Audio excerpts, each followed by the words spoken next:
utapitia hatua gani ili kuweza kuikabili hofu yako. Jambo la kwanza ambalo nimelipa nafasi ya kwanza kabisa ni kumshirikisha Mungu. Alika ujazo wa Roho Mtakatifu. Omba hekima kutoka kwa Mungu ili akusaidie kuweza kuikabili hofu yako. Maisha ya Mkristo na asiye Mkristo, tofauti yake ni namna ya kutumia nguvu za Mungu na kutumia akili za mtu husika. Ina maana kwamba Mkristo anapopitia changamoto, anapokabiliana na hofu, namna anavyoiendea ni tofauti na asiye Mkristo. Tunamaanisha kwamba unapokuwa Mkristo ukawa unapitia changamoto, hasa eneo la hofu, jambo la kwanza, omba Roho Mtakatifu. Hatua ya pili, ndugu zangu, itambue hofu yako. Itambue hofu yako.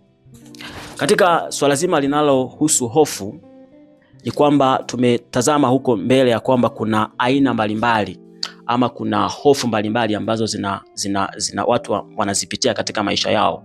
Hofu katika biashara, hofu katika familia, hofu katika elimu. Sasa katika hatua hii ya pili, baada ya kuwa umeomba ujazo wa Roho Mtakatifu, ni kwamba sasa unapata nguvu, unapata hekima, unapata uwezo wa kuanza kuikabili hofu.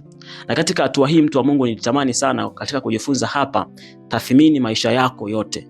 Tathmini uhalisia wa maisha yako. Ni kipi hasa ambacho kinakutia hofu katika maisha yako? Ni kipi kinachokukosesha amani? Sasa unapokuja hapa sasa, ukisha kitambua hiki kitu, itakuwa rahisi kuweza kukabili. Hatua ya pili kwamba ni kujua unaogopa nini hasa. Nini kinachokuogopesha?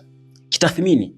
Ni maana ukisha kijua kitu kinachokuogopesha, kitakusaidia kuweza kukikabili kwa namna rahisi. Kwa maana hiyo ni kwamba hauwezi ukapata suluhisho bila kutambua tatizo. Hauwezi kuikabili hofu bila kuitambua hofu yenyewe, hofu yako. Jambo la tatu, mtu wa Mungu, badili mtazamo wa mawazo. Badili mtazamo wa mawazo hasi.